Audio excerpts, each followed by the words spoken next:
abakulu abenkanidde awo laba bwe wenkana muganya okugenda okugamba omusajja omukadde Gen. Museveni nti teriyo rise and rise tasobola kubeerawo paka n'enjovu eriko obuwuka obugirya temugenda kubeera mu buyinza paka tetwagala tubakwate nga Kasimu Obura mutereeze ensi yaffe ku lw'abazzukulu bammwe ku lw'abaana bammwe ku lwaffe n'ebiseera ebijja eby'eggwanga muve mu kubuulira enjiri nga muleeta emiggo nga muleeta emizinga nga muleeta jjaati mu butandike mwabali obubaka obwerabye ntandise nabo ate munabasobola okuba nga wonya ensonga bwe zitambula ku sayidi omusajja mukulu omuwulidde ng'ebigambo byasanduka oba ebigambo byasembeza ku sayidi eyo ate munnange gy'oyinza okugamba nti ekibiina ekiri mu buyinza ekya National Resistance Movement abo badde wa busungumuko omusajja mukulu Kansana Lukoola wabula ate nga nkulazzeko ne ku kifaananyi kya musajja mukulu General Moses Ali wabula ate embeera gy'ali mu bannayuganda mu kaseera kano bakisusiza mu kubanga ate munnange bamusekerera mu mbeera bwetyo oyinza okuba nga nkyogera oba n'okumugegenya mu bikolwa bye wabula nga ate simanyi nti oba byakola mu kaseera kano abyagala so nga ate embeera ng'ekyatambula bwetyo ku sayidi waliwo n'abagamba nti ekyo kyalimu essaawa zino oba obulamu bwayitamu n'embeera yonna gyatambuliramu emugwana olw'ensonga nti yanyigiriza nnyo bannayuganda mu ngeri emu oba endala nkuleetera bujulizi ensonga nga zino obeera nga ozekkanya obutuufu bwazo tebiba bigambo byange wabula ate obeera nga bikkanya biki ebitambula mu ggwanga lyattu Uganda okusinziira kwago gemankwettikidde fields exclusive ewuka otusinziira okuba ntukusako ensonga nga zino semasonga nolaba biki ebitambula mu ggwanga lyattu Uganda beera sesonga zaze munange okuba nkutemera biki ebitambula mu ggwanga lyo akwegamba nobeera updated nga bwero njogera ennaku zino wabula ate video yosooka ogimpeleka like ebinga etambulira ddala mu genkuleetedde nyinza okugamba nti mulimu kkono okulaga level oba mulimu ku ngatto nga bannamagye bo bastusedda ne balumba omukulu General Kaguta Museveni ne bamugamba nti awadde original wabula ate waliwo ebitambula mu ggwanga lyattu Uganda nga tebiwoomesa nnakabululu ku njiri zombi ku mutu wa wansi gattako n'omuntu ate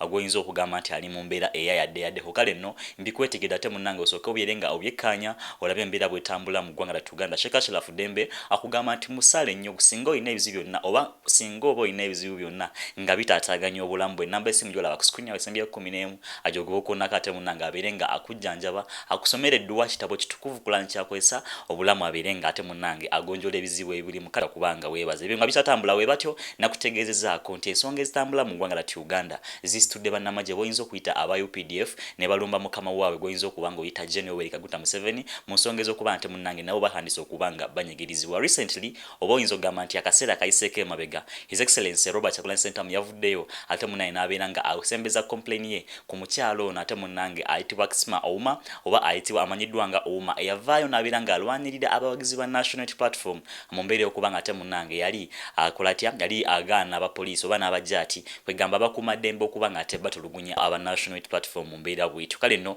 mu mbeera okuba nti yakikola mu kamera waliwo abatakisanyukira mu mbeera bwetyo ate n'abeera nga ali detained essaawa eno yeze yayise Torture Chambers nga gye batulugunyiza abalala mu bigambo bye His Excellency Robert Kyagulanyi Ssentamu bwe yabadde agamba so nga ate mu kaseera kano abasitudde amaloboozi be bangi ne bagamba nti omukyalo ntasobola kuba nga anyigirizibwa ng'aba people power we bali kale mu nsonga zonna basitudde eddoboozi ne bagamba nti alina okuba nga ateebwa abeere free oba alina omusango gwe yazza ate munnange abeere nga avunaanibwa mu mateeka so si kuba nga ali detained mu mbeera etategereka sokolayo kubaka buno okomawo twengereyo n'agaleero. Example, the lady who commanded the operations in the Kempe by-election, who stopped soldiers from charging and beating people, has been detained since then. No trial, no access to a lawyer, and she sits there like a duck in Makindye prison. Major Auma is in detention on the orders of one army officer. Those officers need justice, need fair treatment, because if you don't treat your soldiers fairly, it is itself a security. Omukyala gwolabira mu kifaananyi kino gwe bayita Major Kismat Auma. Omukyala ono yalabikirako mu katambi ng'ataasa abaana ba National Unity Platform ali bakubibwa abasirikale ba JAT n'abasirikale aba SFC n'abasirikale baleme kuba abantu abo. Mu kiseera ekyo waliwo omuvubuka omu muganda waffe gwe bayita Tawa eyafunyamu obuzibu okumumenya ogulu biseera byakalulu ake Kawempe. So omukyalo ono bamukwata ne bamuteeka mu basement za mutabani wa Museveni ali eyo. Era bannaye oba mukwano gwa mukyalo ono baki commenting ogambe omukyalo tabeeranga free bannayuganda bajja mubanja olw'omulimu gwe yakola.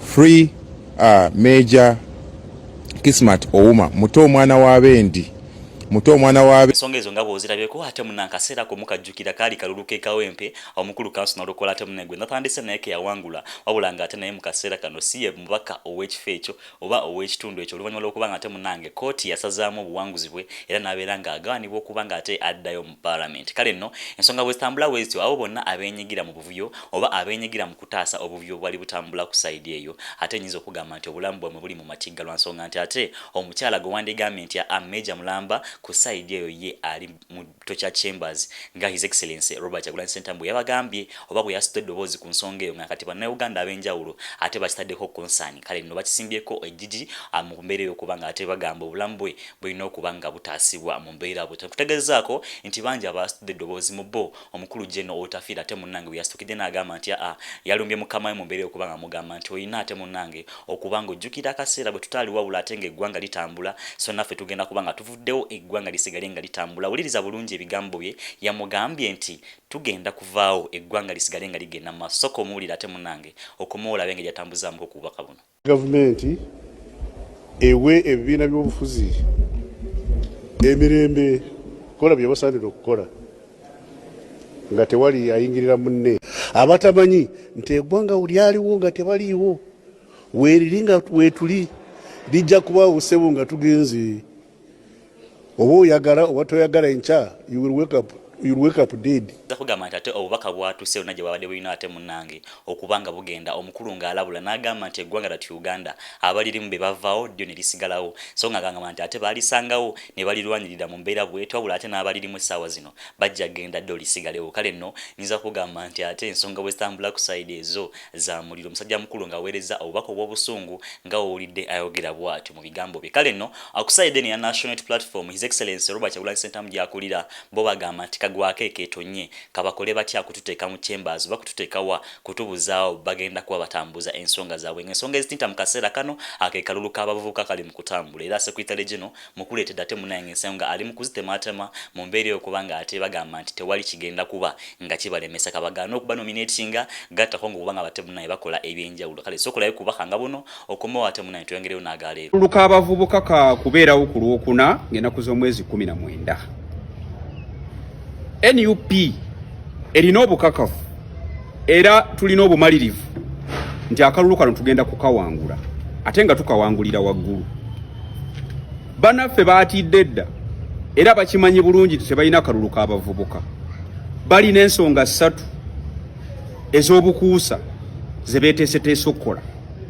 Ekisooka bagenda kuwa abaana ba NUP ssente era waliwo ssente ezimaze okutuuka mu bitundu by'eggwanga ebyenjawulo nga za kugulirira baana baffe abeesimbyewo ku bifo by'abavubuka mu bitundu ebyenjawulo.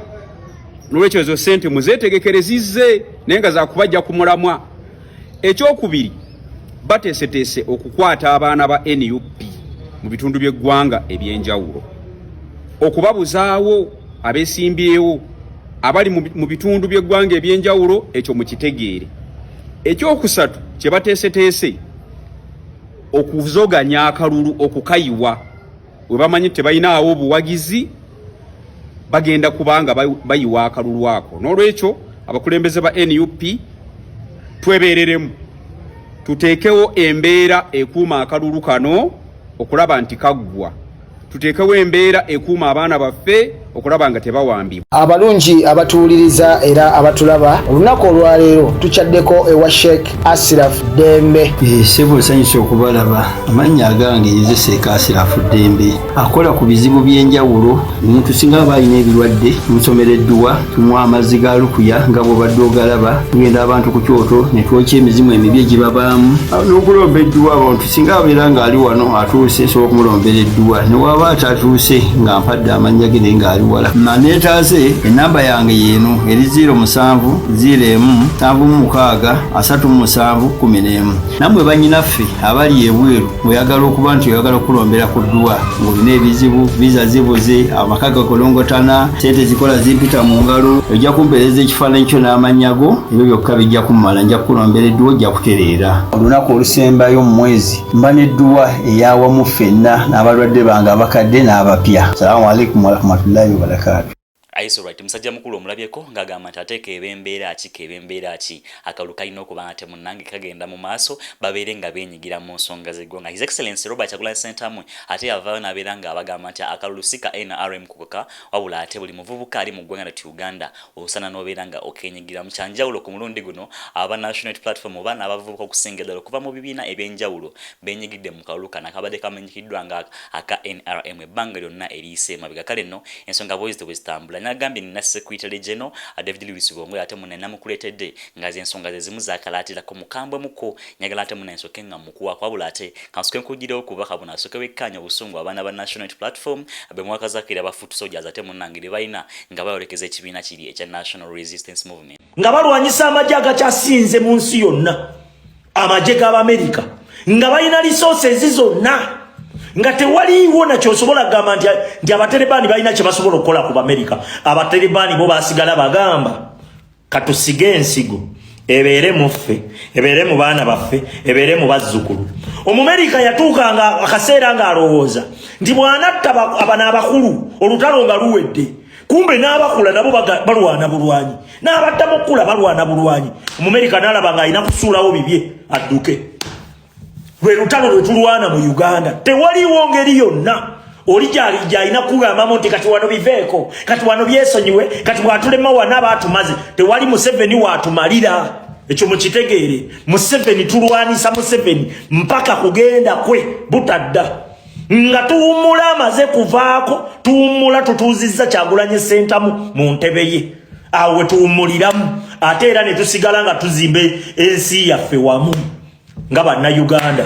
Osegedde tumuwaamu tumuleetera Yesuubi okulowooza nti oba ayinayo okaakakisa tomuwaamu. Era gwe omuntu yenna agamba nti wano Museveni bw'akola bw'ati atumaze bw'akola bw'ati atumaze. Museveni by the way atuma abantu aboogera bwe bityo. Oba obadde osobola oba obadde okyogera ennaku zino obadde okyogera mu butamanya kugambye tulina bingi bye muyize bye tuyigiriza Bannayuganda bye tuyigiriza nga tetwasoma nako ne tunuulira bannamboozi abalina zi PhD mbuulira ye yayiga ebyobufuzi nga yabigirira ku Namboozi yabimuyigiriza mumbuulireyo. Twamuwulirizanga nze tewaliwo muntu gwe nawulirizanga nga Namboozi buli kye yayogeranga nga omukazi oyo ne sina kye nayigamu. Kyagulanyi yajja yatusaza busaza kabiriti mu maaso bwati buli kimu ne tukibuuka ne tutegeera buli kimu gwe tunuulira bampuuga tunuulira bayigiriza baani naye nga babadde nga boogera buli kaseera. Museveni abadde nga abawa eyapule nga bagenda ku zirediyo za Museveni ne zi TV za Museveni nga bo tebabagobaayo nga boogera buli lunaku nga babyogera ne weebuuza nti Museveni gwe bakuba lwaki abawa eyapule nga Kyagulanyi yamugoba amuyita lwalumu. Lwaki bo tebavaayo buli kaseera babeerayo? Museveni tagabaamu takuwaamu nga toli wuwe takuwa. Lwaki akuwa omuyuze naye awaamu bano nga ne bwoba oyogera ebikuba Museveni ng'akuwaamu ng'akimanyi tayimu we neetuuka ey'okutwala Museveni ojja mutaasa. Ensonga lwaki akuwa? Ffe tubitunuulira bwe tuti ne tugattagatta ne tugamba okusinziira kwemuga. Musajja mukulu Malu Kisekka omulabyeko ate munenga akanga n'agamba nti kababanyiga kutuukawo abajja kusigala batambuza enjiri eyo mpaka ne mu baana baabwe babeerenga abatalibani. Kale nno ekifaananyi kyeyegeraageranyizaako oyinza okugamba nti kinene nnyo wabula ate abwe busungu banembeera Abannayuganda abasinga mu batambulira mu kaseera kano nga bagezaho kuba nga batuusa ensonga zaabwe. Kale nno njagala nsoke nkulekere Secretary General ate munnange osokolabe oba wekkaanye ensonga ate munenzi yavuddeyo n'asimbako essira mu busungu obuyitirivu obwo obw'ekitalo n'agamba nti Bannayuganda mulina kuba serious mu mbeera okubanga ate waliwo okusoomoozebwa n'okunyigirizibwa abangi kubayitamu. Kale nti mulina kubanga ate mupondoka mulina okubanga ate mukwatiramu ensonga ebeerenga egguka 226 kwegamba abeerewo enkyukakyuka ey'amaanyi. Nakugamba nti wano okka ate munange osanga ensonga ssamasonga n'olaba biki ebitambula mu ggwanga lyattu Uganda abeera sessions abaawo kubanga kutembetera nsonga ki ezitambula mu ggwanga n'obeera nga ozekkaanya mu butuufu bwazo. Kale nno obikumire ku mukutu ng'olaba obubaka buno tukomawo n'amala mangi nnyo. They deployed goons, who some people call hoodlums. That is very complicated English, I know, but it's okay. They deployed them to beat up our people, our candidates, and some actually got severe injuries. what we did as a party, we took a step and complained formally to the Electoral Commission, and they conducted a hearing last week. These elections are supposed to be happening on Thursday this week. As I speak now, we have not gotten a ruling from the Electoral Commission. You can imagine. Today is a Tuesday. The campaign period for the youth elections has already ended, and some of our candidates were not nominated at all.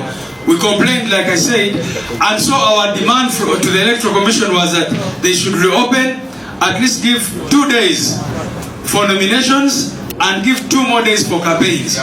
Because now our candidates, and that's not just for the youth election, that happened also for the older persons and PWDs.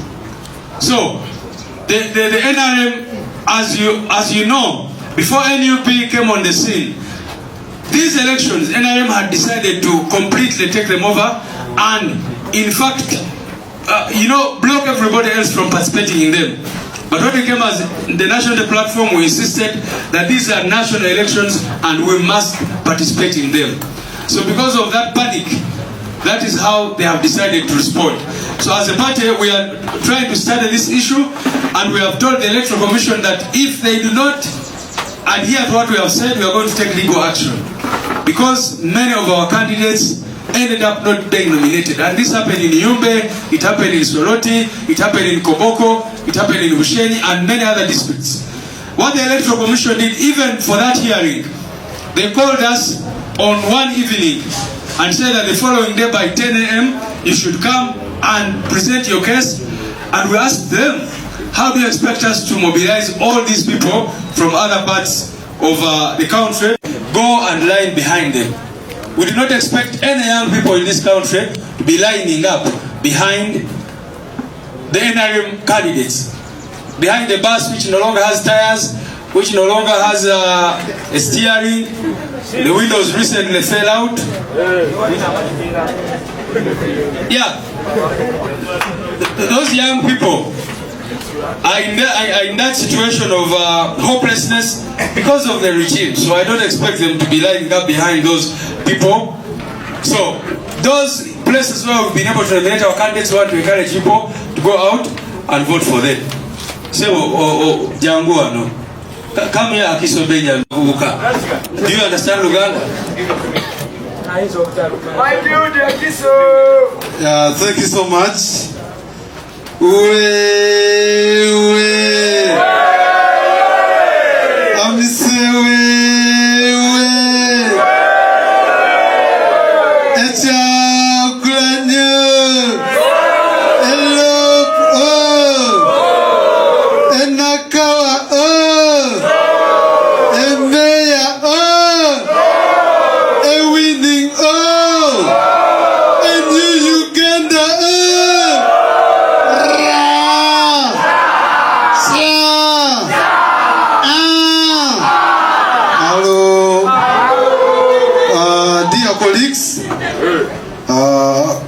Action, most of you have witnessed. Yes, man. And this is the new energy. Yeah, man. David Branch energy. That will